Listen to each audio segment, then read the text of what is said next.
Good morning everyone. आज मैं कक्षा 6 के बच्चों को हिंदी भाषा में पाठ 3 शब्द ज्ञान हिंदी भाषा का पढ़ाऊंगी। शब्द शब्द क्या होता है, आप इस चैप्टर में शब्द ज्ञान में शब्द के बारे में, शब्दों के भेद, उनके उपभेद सभी के बारे में जानकारी प्राप्त करेंगे। शब्द एक या एक से अधिक वर्णों से मिलकर बना वह समूह है जिसका कोई सार्थक अर्थ निकलता हो। सार्थक अर्थ जैसे कि किसी को कहने से उस चीज का आप जो है उस चीज को समझ सके। जैसे महल कहने से आता है एक बड़ा सा घर, मतलब बना हुआ। मोर एक पक्षी का नाम होता है। जैसे हम लोग मोर कहते हैं सार्थक शब्द में, तो मोर एक पक्षी है। आप तुरंत मोर की छवि को वो करते हैं, आपको याद आती है कि मोर, आप समझ जाते हैं। तालाब पानी से भरा हुआ एक छोटा सा होता है। शब्दों के भेद, शब्दों के 4 भेद होते हैं। पहला है अर्थ के आधार पर, दूसरा है प्रयोग के आधार पर, तीसरा है व्युत्पत्ति के आधार पर, चौथा है उत्पत्ति के आधार पर। अब इनके आप जो भेद हैं ये चारों, इनके भी भेद होते हैं। तो पहला है अर्थ के आधार पर। अर्थ के आधार पर आपके 2 भेद होते हैं। पहला है सार्थक शब्द, दूसरा है निरर्थक शब्द। सार्थक शब्द और निरर्थक शब्द। सार्थक शब्द क्या होते हैं? जिन शब्दों का कोई अर्थ निकलता हो उसे सार्थक शब्द कहते हैं। जैसे पानी, अगर हम लोग कहते हैं पानी, तो पानी का क्या है कि हाँ, पानी एक पेय पदार्थ है। रोटी से आप तुरंत, आपके गोल गोल चपाती आपके दिमाग में आ जाती है कि खाने वाली चीज है। घर, रहने का स्थान आदि। तो ये क्या है? ये सब सार्थक शब्द है, इनके अर्थ निकल रहे हैं। निरर्थक शब्द है जिन शब्दों का कोई अर्थ नहीं निकलता है। जिन शब्दों का कोई अर्थ नहीं निकलता है वे निरर्थक शब्द कहलाते हैं। जिनको जैसे बोलने से पानी, वाणी, तो पानी का अर्थ तो समझ में आता है, कोई पदार्थ है। वाणी क्या है? वाणी कुछ नहीं है, वो है निरर्थक शब्द। रोटी सार्थक शब्द है, एक खाने वाली चीज है। बोटी कुछ भी नहीं है। काम करने का मतलब तरीका, ये कोई भी आप काम कर रहे हैं। बाम कुछ भी नहीं है। ये सब क्या है? हम लोग की साधारण बोलचाल में हम लोग कुछ निरर्थक शब्दों का भी प्रयोग करते हैं, वो ये निरर्थक शब्द है। इनमें बाम, रोटी, बाम आदि निरर्थक शब्द है, मैंने अभी बताया था। इससे अधिकतर बोलचाल की भाषा में प्रयोग किया जाता है। हम लोग साधारण बोलचाल की जो बोली बोलते हैं उसमें सार्थक शब्दों के साथ साथ कभी कभी निरर्थक शब्दों का भी प्रयोग करते हैं। अब दूसरा हमारा था प्रयोग के आधार पर, 4 भेद बताए थे। तो दूसरा हमारा था प्रयोग के आधार पर 2 भेद होते हैं। इसके भी 2 भेद होते हैं, विकारी शब्द, अविकारी। अब पहला हम समझेंगे विकारी क्या होता है। जिन शब्दों का रूप, लिंग, वचन, लिंग आप लोगों ने पढ़ा है, वचन पढ़ाया है आपने 5th वगैरह में पढ़ा है, कारक, लिंग, वचन, कारक आदि के कारण परिवर्तित होता है। जिनके विकारी शब्द वे होते हैं जिनका रूप लिंग, वचन, कारक आदि के कारण परिवर्तित होता है, उन्हें विकारी शब्द कहते हैं। जैसे लिंग की हम बात करते हैं, जाता है तो पुल्लिंग है, उसका रूप परिवर्तित हो गया, जाति स्त्रीलिंग हो जाता है, और जाते बहुत सारे लोगों के लिए हो गया। विकारी शब्दों के 4 भेद होते हैं। अब विकारी शब्द किसके कारण परिवर्तित होते हैं? संज्ञा, सर्वनाम, विशेषण और क्रिया, ये 4 प्रकार के विकारी शब्द होते हैं। अविकारी शब्द क्या होते हैं? जिन शब्दों के रूप में कभी कोई परिवर्तन नहीं किया जा सकता, जैसे कि तैसे रहते हैं, जिनका कोई परिवर्तन इन शब्दों में नहीं किया जाता किसी भी कारण से, वे अविकारी शब्द कहलाते हैं। जैसे होता है यहाँ, किंतु, है ना, आदि, नित्य आदि। अविकारी शब्द के भी 4 भेद होते हैं, क्रिया विशेषण, संबंध बोधक, समुच्चय बोधक और विस्मय आदि बोधक। ये आपको हमने पहले पढ़ाया है। संबंध बोधक जो संबंध, शब्दों के बीच में संबंध बनाते हैं, वो संबंध बोधक होते हैं। और विस्मय आदि बोधक किसी को विस्मय वाले शब्द, जैसे इच्छा के लिए हाय, या, घृणा आदि, ये सब विस्मय आदि बोधक के अंतर्गत आते हैं। ऐसे शब्दों में कोई भी अंतर नहीं होता है प्रयोग के आधार पर। विकारी शब्दों में तो लिंग, वचन और कारक के आधार पर परिवर्तन हो जाता है, लेकिन अविकारी शब्द जो के तो रहते हैं उनमें कोई भी परिवर्तन नहीं होता है। अब तीसरा आपका था व्युत्पत्ति या रचना के आधार पर कितने होते हैं? शब्दों के 3 भेद होते हैं। व्युत्पत्ति या रचना, तो इसके 3 भेद होते हैं। पहला है रूढ़ शब्द, मैं आपको पढ़ा रही हूँ।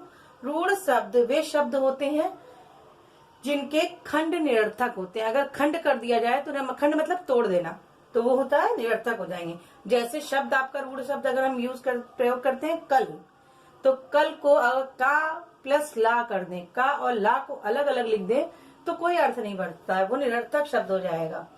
तो वे शब्द जिनके खंड कर देने पर निरर्थक हो जाते हैं वे रूढ़ शब्द कहलाते हैं। जैसे पर, तो पा और रा अगर हम अलग लिखते हैं तो कोई भी शब्द नहीं बनता, पर एक में जोड़ के लिखते हैं तो पर का अर्थ होता है। टुकड़े करने पर अर्थ नहीं निकलता, अतः ये निरर्थक हो जाते हैं। अगर इनको टुकड़े कर देंगे तो ये निरर्थक हो जाएंगे।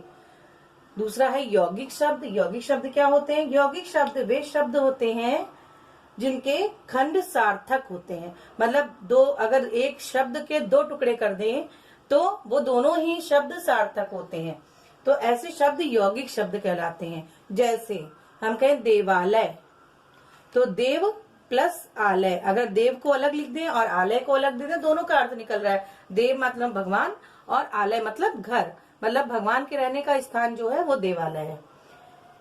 इसी तरह से देवदूत, तो देव और दूत एक में लिखते हैं तो देवदूत एक शब्द निकल रहा है, लेकिन अगर उसको अलग कर देंगे, देव माने भगवान हो गया, दूत माने उनके द्वारा भेजा गया एक संदेशवाहक, मतलब दूत हो गया उनका। तो ये हो गया कि अगर यौगिक शब्द जो है अगर उनके खंड कर दिए हैं तब भी उनका प्रयोग, वो दोनों शब्द सार्थक रहते हैं।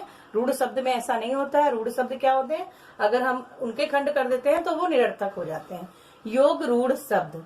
योग रूढ़ शब्द क्या होते हैं? योग रूढ़ शब्द वे शब्द होते हैं जो अपना सामान्य अर्थ छोड़कर विशेष अर्थ देते हैं। विशेष अर्थ देते हैं वो योग रूढ़ कहते हैं, सामान्य अर्थ में नहीं होते। जैसे पंकज, तो पंक प्लस जा का अर्थ होता है कीचड़ में उत्पन्न होने वाला, तो इसका विशेष अर्थ क्या निकला? इसका विशेष अर्थ कमल के लिए निकलता है, तो ये पंकज होता है। इसी तरह से दशानन, 10 हैं जिसके आनन अर्थात रावण के रूप में प्रयोग होता है, जिसके 10 सिर थे, तो दशानन। तो ये एक विशेष अर्थ देने लगते हैं ये जो है शब्द, तो ये योग रूढ़ शब्द कहलाते हैं। अब हमारा चौथा है उत्पत्ति के आधार पर शब्दों के कितने भेद हैं? 4 भेद होते हैं। तत्सम शब्द, तद्भव शब्द, देशज शब्द और विदेशी शब्द। पहले हम तत्सम शब्द समझेंगे क्या होते हैं।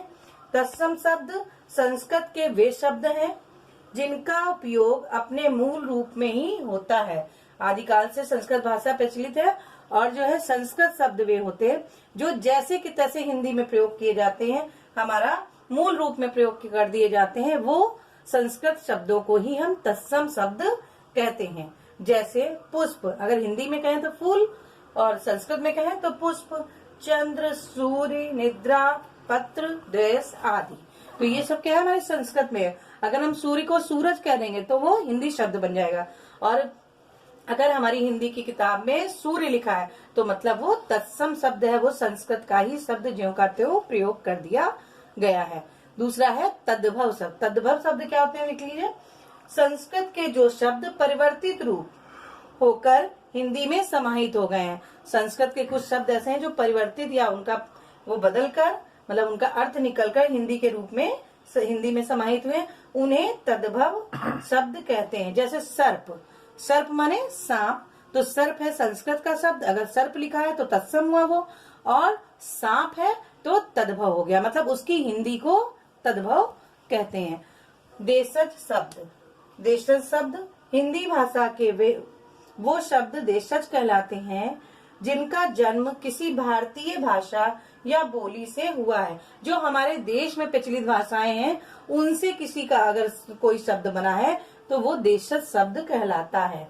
जैसे झाड़ू, खटखटाना, पगड़ी, कटोरी, पैर, डोर, लोटा, लालटेन, माचिस आदि। ये सब क्या है? किसी ना किसी हमारे देश की ही बोली या देश की ही भाषा से इन शब्दों का निर्माण हुआ है, इसलिए ये देशज शब्द कहलाते हैं। विदेशी शब्द, जिन शब्दों में हिंदी शब्दों में, अब हिंदी जो है, हिंदी का जो शब्दकोश है उनमें जो है जिन शब्दों का आगमन दूसरी भाषा से हुआ, दूसरी भाषा समझे अंग्रेजी, फारसी, उर्दू, इस टाइप की जो भाषाएं हैं, अलग देशों की भाषाएं, उनसे हुआ है, वे शब्द विदेशी शब्द कहलाते हैं।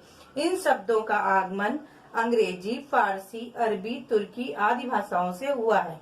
जैसे अमीर, डॉक्टर, डॉक्टर क्या है, इंग्लिश का अंग्रेजी का शब्द है। नमक, खजाना, तारीख, कैंची, कालीन, खैर, मजा, बाल्टी, चेहरा, किताब, बटन, कुर्ता, चम्मच, गलीचा, गरीब आदि, ये सब क्या अलग अलग भाषाओं से हमारी हिंदी की भाषा में ले लिए गए हैं। तो ये ज्यों के त्यों प्रयोग कर दिए गए हैं, इसलिए ये विदेशी शब्द कहलाते हैं।